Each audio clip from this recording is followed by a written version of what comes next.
Você quer passar na residência? Este vídeo é para você. Seja muito bem-vindo à FluidMed, onde nós te explicamos o método Fluid, que é um método de estudo que te ajuda a passar nas melhores provas de residência do país, a sair da faixa de 60% de acerto e a atingir notas muito superiores, nota nas casas dos 80% ou 90%.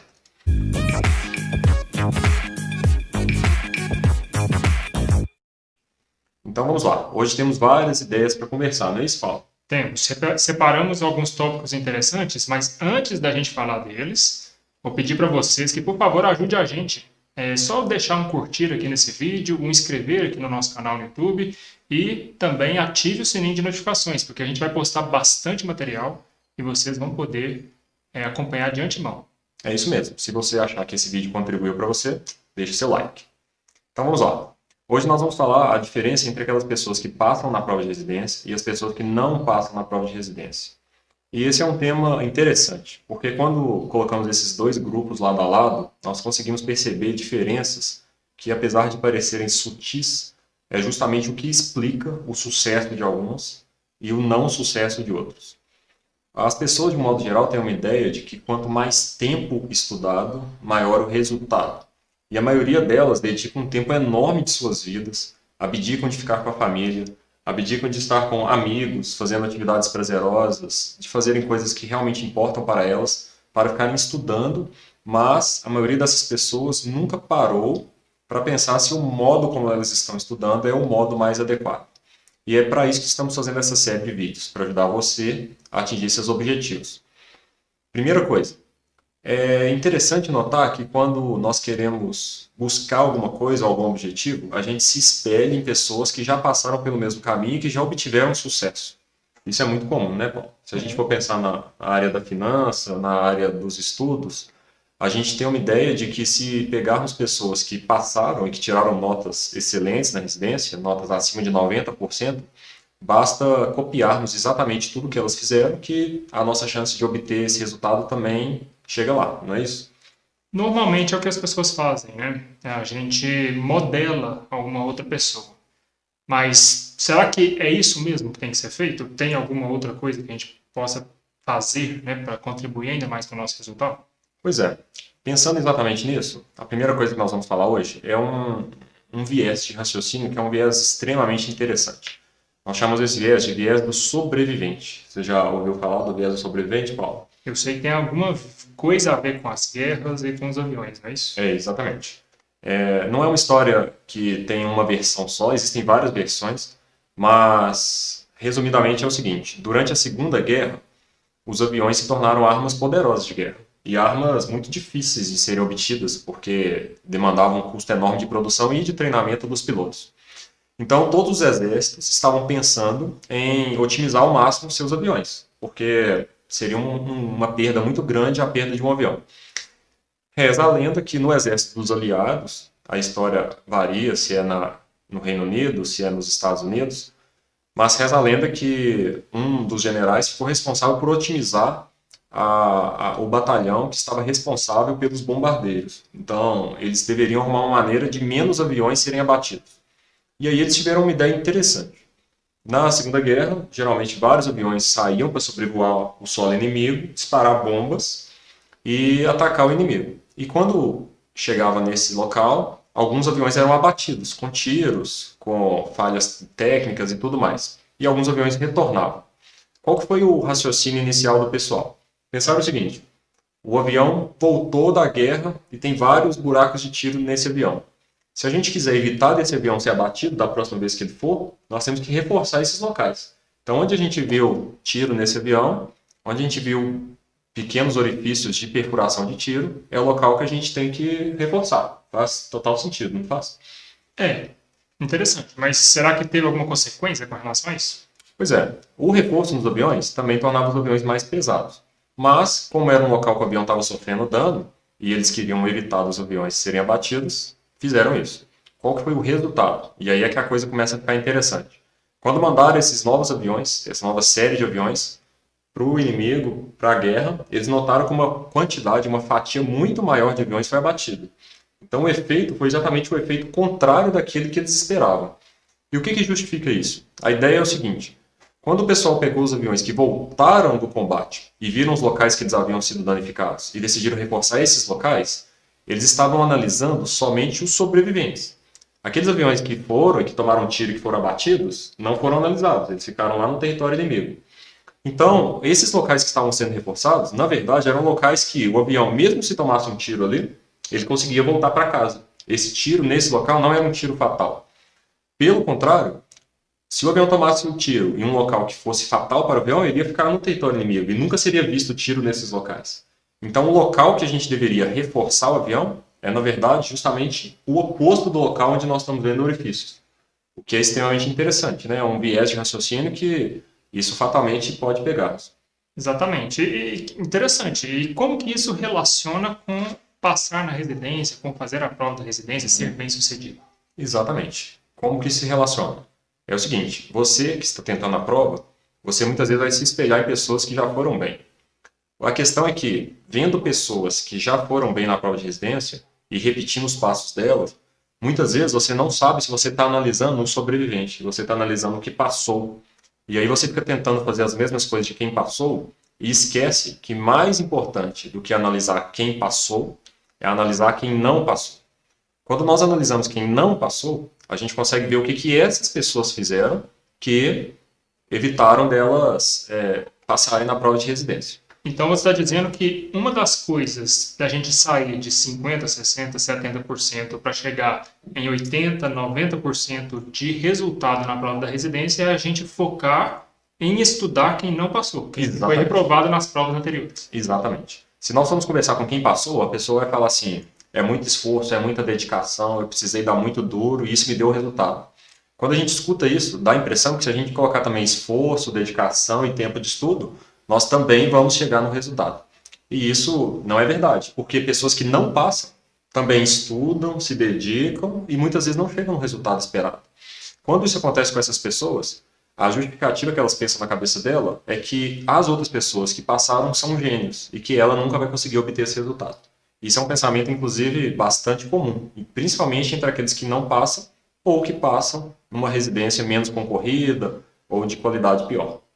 Você está falando isso e pensando na minha própria vida, eu já tive situações em que eu fiz essa associação, em que se uma pessoa estudou 4 horas, eu também estudei 4 horas, e ela teve 20% a mais de resultado do que eu, logo aquela pessoa é mais gênio, é mais inteligente, tem mais capacidade do que eu. Então, automaticamente, eu nunca conseguiria aquele resultado dela, né? Mas então você está me dizendo que existem fatores, assim como os aviões que retornaram, existem fatores que influenciam nessa aquisição de resultado diferenciado. Com certeza. Se nós formos pensar no resultado, que é o que a gente está buscando aqui, você conseguir resultado na sua prova de residência, esse resultado é uma multiplicação simples entre o tempo que você dedicou para fazer alguma coisa, multiplicado pela sua produtividade naquele tempo. Então, se eu estudei 1 hora e tive uma produtividade muito grande nessa 1 hora, meu resultado é X. Se a minha produtividade for menor, meu resultado vai ser proporcionalmente menor. Então, o tempo certamente é um dos fatores que está relacionado com você passar ou não. Mas a produtividade é diretamente proporcional ao tempo que você estuda. Enquanto o tempo que você estuda é limitado, você não consegue estudar mais do que X horas por dia, a sua produtividade, se você estudar da maneira correta, ela pode crescer de modo exponencial e o seu resultado também crescer de modo exponencial, mesmo estudando a mesma quantidade. E isso vai de encontro àquilo que você começou falando no vídeo, que a respeito assim, de como o tempo é limitado e o tempo é precioso, portanto, é esse mesmo tempo que você usa para ficar com seus familiares, para ficar com as pessoas que você gosta, você consegue, através de uma maior produtividade, otimizar esse tempo de forma que você consiga fazer as duas coisas. Tanto estudar, passar, ter o resultado, quanto ficar com aqueles que você ama. Exatamente. Vamos falar um pouquinho da minha história. Durante a faculdade, minhas notas sempre foram boas. Eu nunca fiquei com notas ruins e tudo mais. Mas o meu estilo de estudo era um estilo que eu chamo de estilo 100 metros rasos. Ou, igual o pessoal costuma falar, método JK de estudo, né? Estudar 4 meses em 4 dias. Esse estilo de estudo para a faculdade é um estilo de estudo que dá certo. Você tem várias provas, as provas são de temas fechados, um tema que é limitado a quantidade que você tem que estudar. Então, a prova era numa quinta-feira, eu ficava a terça e a quarta estudando o dia todo, chegava na quinta, fazia a prova e ia muito bem. Entretanto, quando eu finalizei a faculdade e optei que eu iria fazer a prova de residência, eu já tinha certeza que esse método meu de estudo, esse método de estudar tudo logo em cima da prova, não seria possível. O motivo é extremamente simples. A matéria da prova de residência é muito maior do que a das provas da faculdade. Então eu deveria ter um outro tipo de estudo, que é o estilo de estudo que eu chamo de estilo de estudo maratona.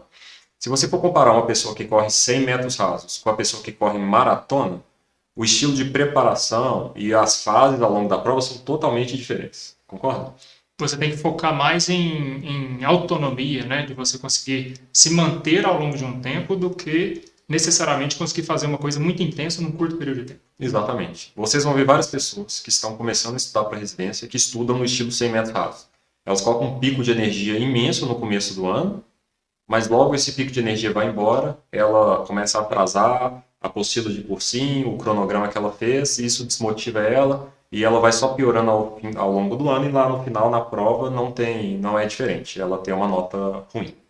Entendi. E seria mais ou menos igual o que acontece com as academias? A gente sabe que as pessoas começam uma academia, começam com toda aquela empolgação, talvez começam da mesma forma a estudar para residência, e nas primeiras semanas é tudo lindo, maravilhoso, você consegue ler todas as apostilas, você consegue fazer tudo que tem que fazer, só que depois, quando as coisas começam a acumular, você já também não tem mais a mesma energia que você tinha no começo, então automaticamente você se desespera, você se perde, né? Isso acontece também nos estudos de residência?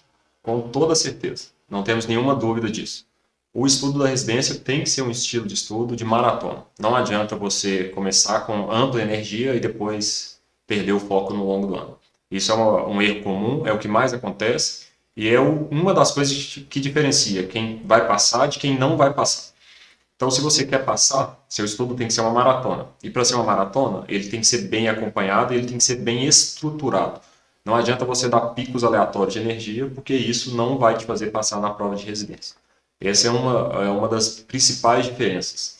Então, o primeiro tema que citamos é sobre o viés do sobrevivente. Não adianta a gente analisar quem passou, temos que analisar quem não passou.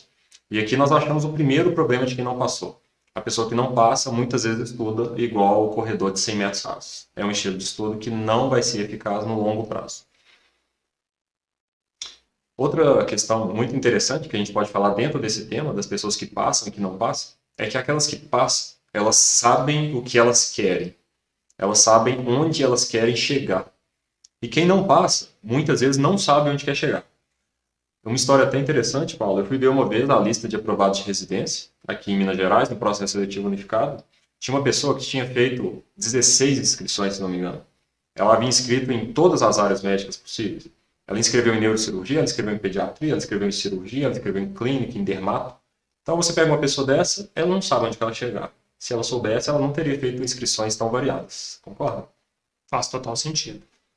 E eu acho que isso até me lembra um pouco daquele filme da Alice no País das Maravilhas. Sim. E tem uma parte, né, em que ela encontra com um gato.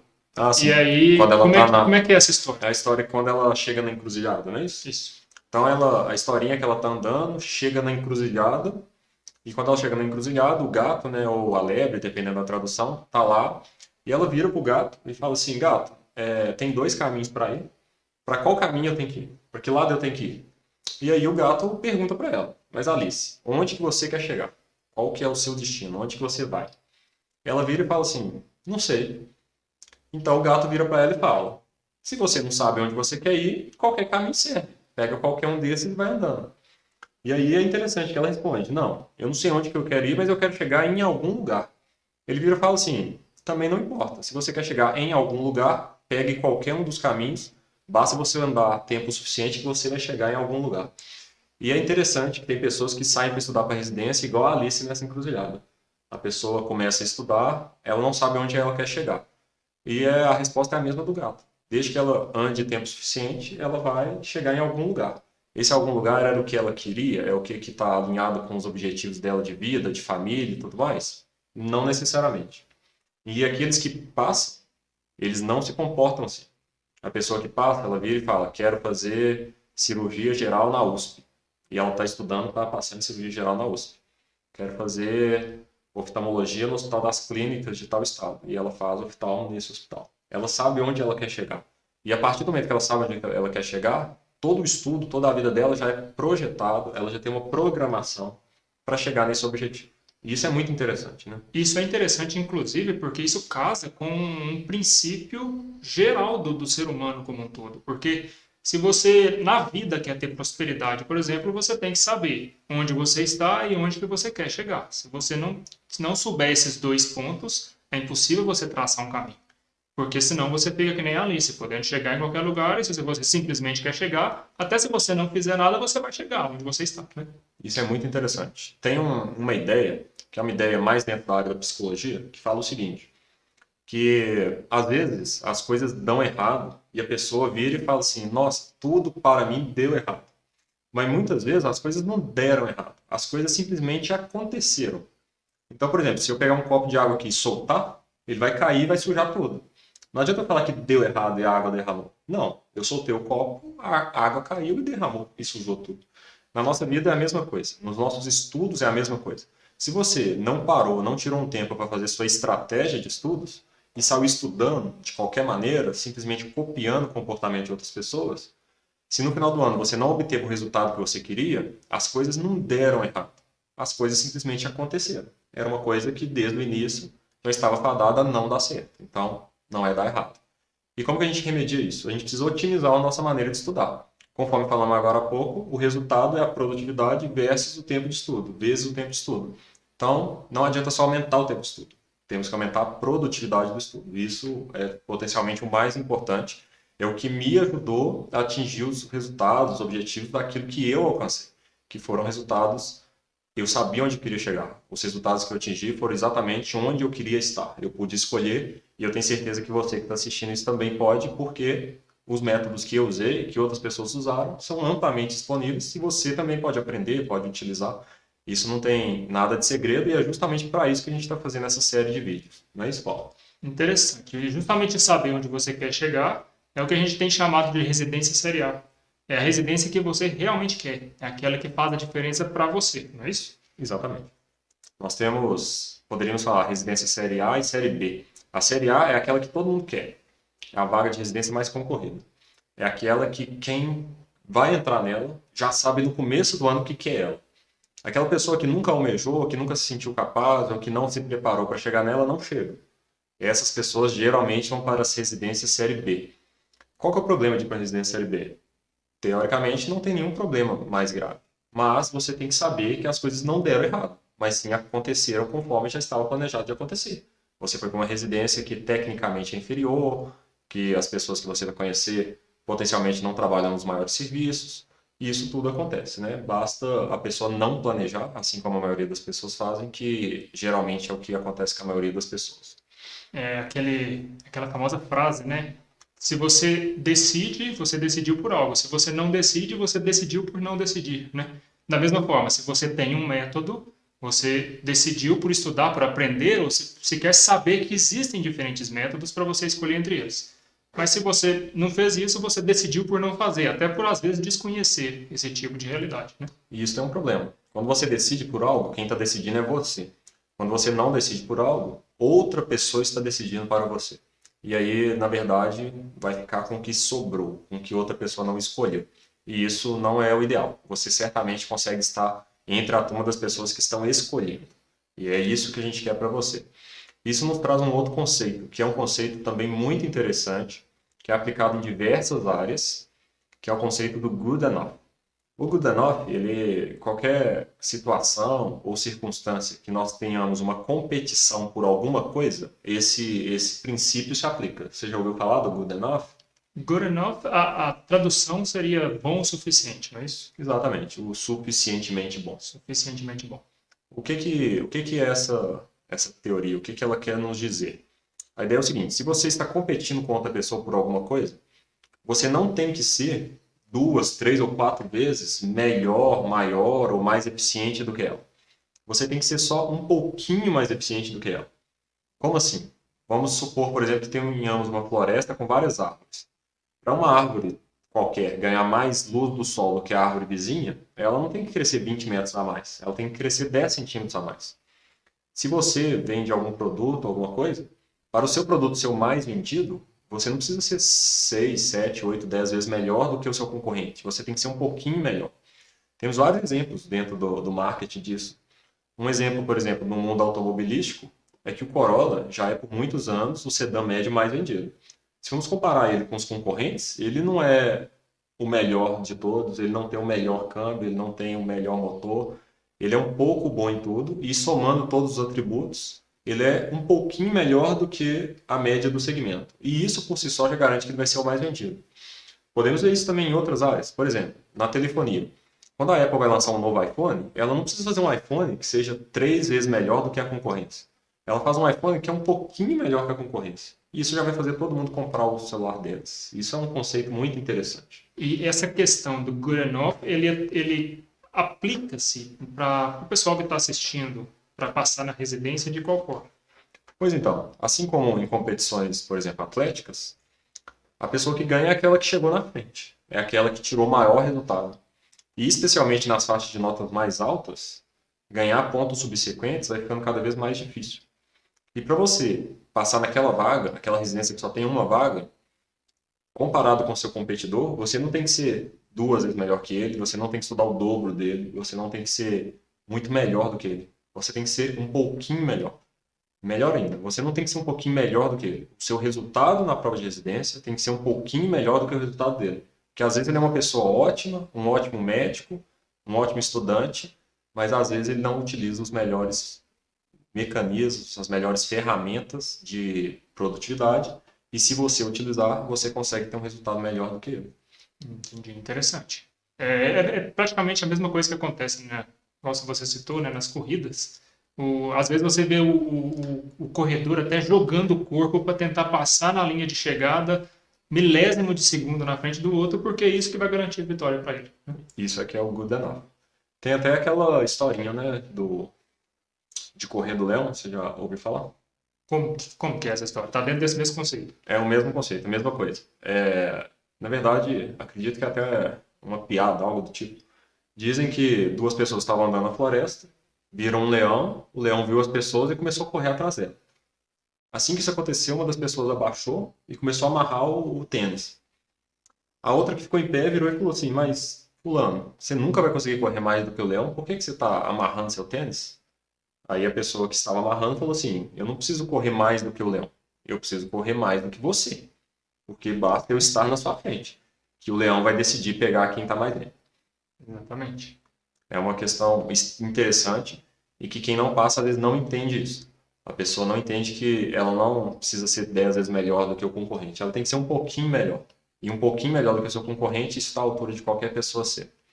Isso nos traz para um dos raciocínios que é um dos principais dentro do método Fluid, né? Que é o método de estudo que a gente ensina, aplica e já tivemos vários aprovados, que é o Spaced Repetition. O Spaced Repetition, possivelmente você já ouviu ou aplicou isso de alguma forma.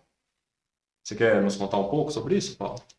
O Spaced Repetition, em tradução literal, seria uma repetição espaçada. Isso. Então, entende-se que para você lembrar de alguma coisa, você precisa de repetir aquilo ali ao longo do tempo, né? Me relembra até um pouquinho o princípio da evolução.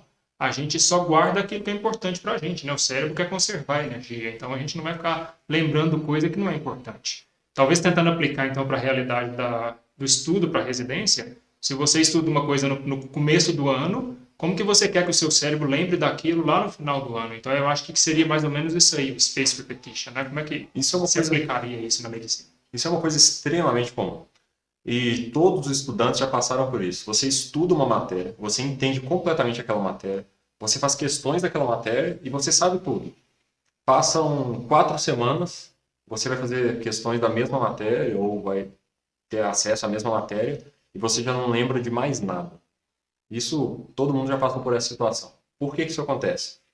Porque aquelas informações não utilizadas, conforme o Paulo acabou de falar, elas não vão ser guardadas. Se essa informação não é guardada, você não consegue evocar ela quando você precisa.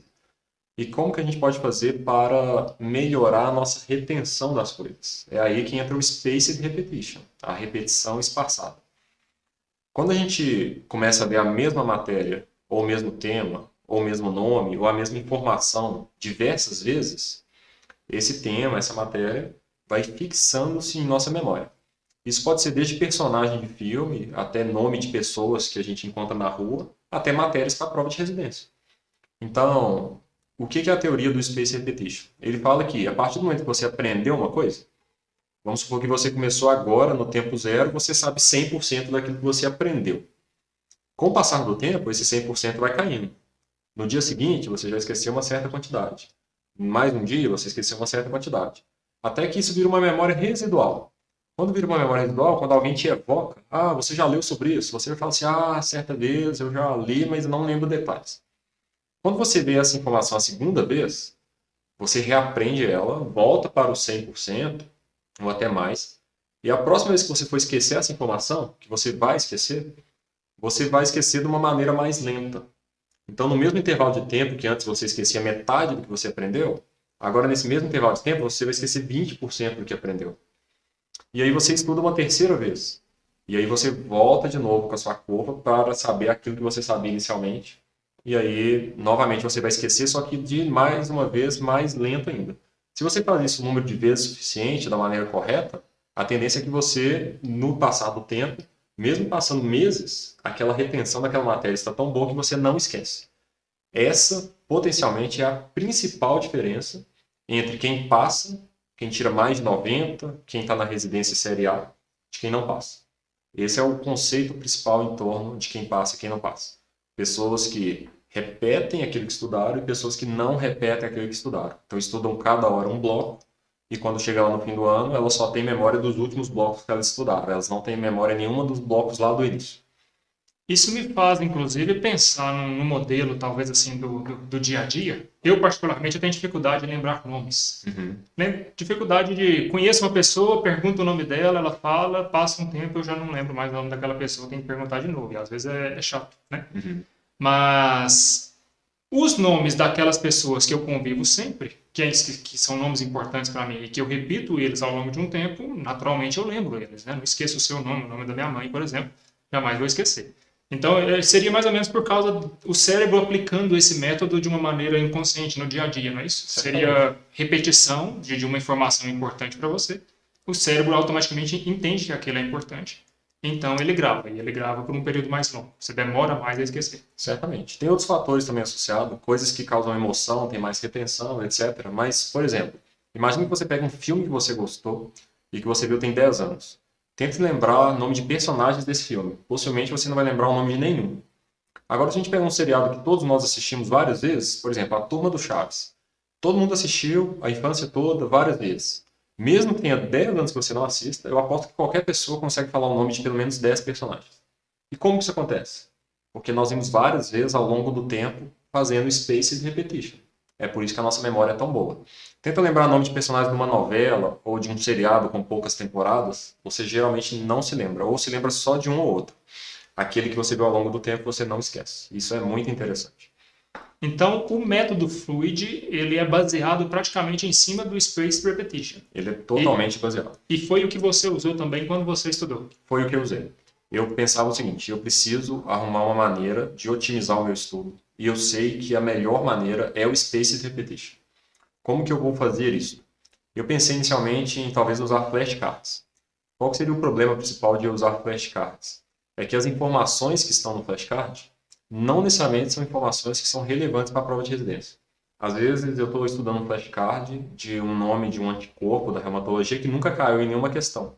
Então eu estou gastando espaço e tempo aprendendo uma coisa que talvez não seja relevante. Como que eu resolvi esse problema? Resolvi esse problema estudando questões. A partir do momento que eu estou estudando questões, necessariamente eu estou estudando coisas que já caíram e que têm relevância. E quanto mais relevância tem algum tema, mais questões vão existir sobre esse tema.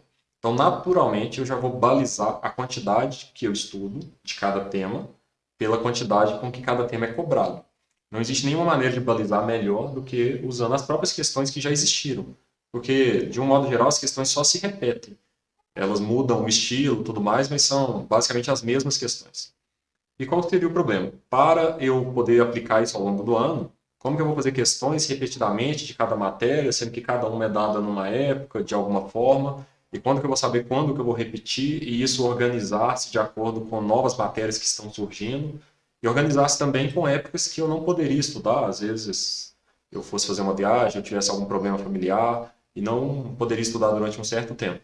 É aí que entra o método Fluid, é aí que entra o nosso software, que organiza tudo e fala com a pessoa exatamente o que e quando ela deve estudar. Então, isso foi uma coisa que me ajudou e já ajudou dezenas de pessoas a passar na prova de residência, por ser a maneira mais efetiva, por ter uma base científica que comprova como esse método é eficiente. Uma dor mesmo, assim, chega a doer físico quando você pensa, é você estar diante de uma coisa gigantesca, assim, com um volume de matéria, eu entendo assim que seria estudar a faculdade inteira para uma prova. Sim. Então, se as pessoas às vezes desesperam numa recuperação, que você tem que estudar um ano para uma prova, um semestre para uma prova, imagina então estudar um curso para uma prova, né? E eu acho que isso deve ser um problema também, talvez, de alguém que assista a gente. E aí, você comentou de um software, né? Como que seria esse software? Como que isso ajuda, então, a você organizar isso daí para aplicar, então, o Space Repetition, que é praticamente, então, o método Fluid? A ideia é que cada um daqueles temas que eu fiz, então, os diversos cursinhos dividem as questões de acordo com temas. E aí pegam toda a prova da residência, de cada submatéria, e vão dividir isso em subtemas. E o que eu fazia era fazer questões desse subtema de uma maneira bem específica, que no nosso curso a gente explica de maneira bem detalhada. Eu fazia isso de uma maneira bem específica, e no próprio software eu já conseguia eu mesmo detalhar e calcular quando que eu deveria fazer uma repetição dessa matéria e ter um feedback instantâneo de como que eu estava indo do ponto de vista de acertos, de eficiência nessa matéria comparado com o global dos meus estudos. Então eu conseguia ter acesso a gráficos que me permitiam ver como que era a eficiência do meu estudo e com isso eu conseguia direcionar meus esforços a estudar de maneira mais eficiente. Uma pessoa que não tem esse recurso à sua disposição, que não consegue fazer isso, ela acaba estudando todas as coisas de uma maneira nivelada, dando a mesma importância para tudo, chega lá na hora da prova, ela acaba errando questões que se ela tivesse dedicado mais tempo para estudar aquilo que estava em falha, ela teria acertado. Então é assim que você consegue as melhores notas e passa nas melhores residências. Otimizando o seu estudo para não errar aquilo que você erraria com o estudo não otimizado. É uma coisa que parece simples, mas que na prática é difícil de fazer. Para isso que a gente teve que, inclusive, montar um curso, porque existe toda uma base teórica e existem várias etapas que você segue para conseguir esse tipo de resultado. Entendi. Esse curso, a gente vai conseguir disponibilizar isso para o pessoal? Como é que vai ser? Já estamos com o curso pronto, vamos... É o seguinte, no momento, ainda hoje, você não conseguiria fazer a inscrição desse curso.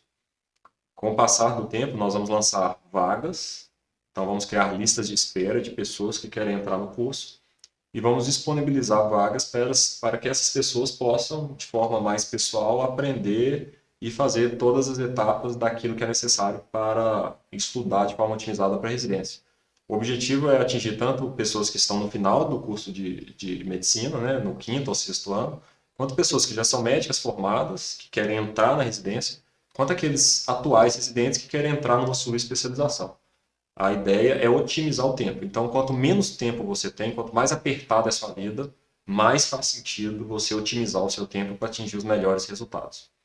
Talvez seja o que grandes empresários, pessoas de sucesso fazem, a aplicação prática disso na vida, né? Sim. Otimizam constantemente o tempo e não perdem tempo com uma coisa que não vai levar ela aonde ela quer chegar, casando ainda com aquele primeiro ponto que a gente falou, muito importante, né? Sim. A pessoa que está num rendimento muito grande, ela acaba por comprar tempo, né? Então, quando o empresário vai de helicóptero para o trabalho, ele está, na verdade, comprando tempo. Se ele estivesse no trânsito, parado, ele estaria desperdiçando o tempo dele. E como o tempo dele tem uma produtividade muito alta, para ele sai mais barato pagar o helicóptero e ir de helicóptero do que ir de carro. Para uma pessoa que não tem produtividade alta, não faz sentido ir de helicóptero. Porque, na verdade, o tempo que ela ia gastar no trânsito, ela não estaria produzindo tanta coisa. Então, para ela não se justifica. Na residência é a mesma coisa. Se você quer atingir os melhores lugares, se você quer estar na residência série A, seu tempo virou um artigo escasso, precioso e que é a única coisa que você consegue trocar por resultado na prova de residência. E se ele é escasso, se ele é precioso, nada melhor do que ter o melhor método possível de estudo para aumentar a sua produtividade e te ajudar a alcançar resultados. Uma vez eu vi num livro essa questão da importância do tempo o autor falava sobre, imagine que você recebe 86 mil reais por dia e você só pode gastar aqueles 86 mil reais naquele dia. E aí, se você não utilizar ele, você vai perder ele. Então, se ele ficar lá na conta, você perde ele. Então, quando chega no final do dia, o seu saldo zero. Seu saldo zero. Então, imagina que se você recebesse e você tivesse que comprar uma coisa muito cara, assim, uma coisa, né, preciosíssima, que vale, assim, naturalmente, muito mais do que 86 mil reais. O que você faria?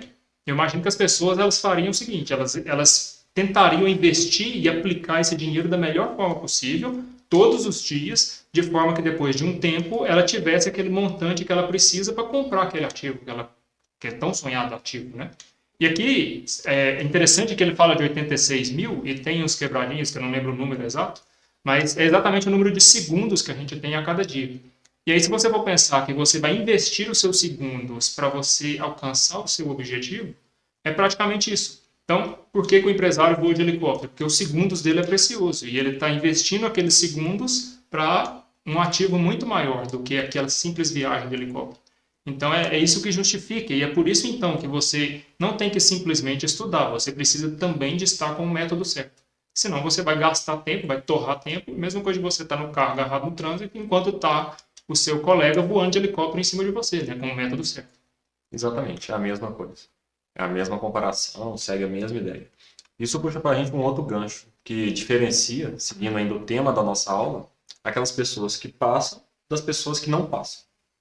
E isso é uma coisa muito interessante, porque é o seguinte, quando pensamos em aprendizado, na verdade nós temos várias camadas de aprendizado.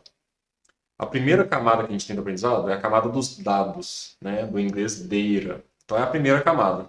Então é te dar um dado. Então, por exemplo, eu posso te contar que hoje a temperatura está 30 graus. Então eu te dei um dado. Se você virar para uma criança de 4 anos e falar assim, a temperatura hoje está 30 graus, ela vai falar, e daí? Não faz a menor diferença. Porque isso para ela é um dado, ela não tem a menor relevância disso. Quando a gente pega esses 30 graus e contextualiza, a gente para de ter um dado e começa a ter uma informação. A informação já traz um dado, mas ele tem um contexto. Então, se eu viro para você e falo que está 30 graus, você já sabe que está quente. Então, é um dia quente. Se é um dia quente, possivelmente eu não vou precisar de blusa de frio. Isso é uma informação. A informação se relaciona, portanto, 30 graus num café, o café está frio. Tem 30 graus no ambiente, está quente. Então, Tem quente e frio, de acordo com o dado, isso faz ele virar uma informação. Tem um contexto, vira uma informação.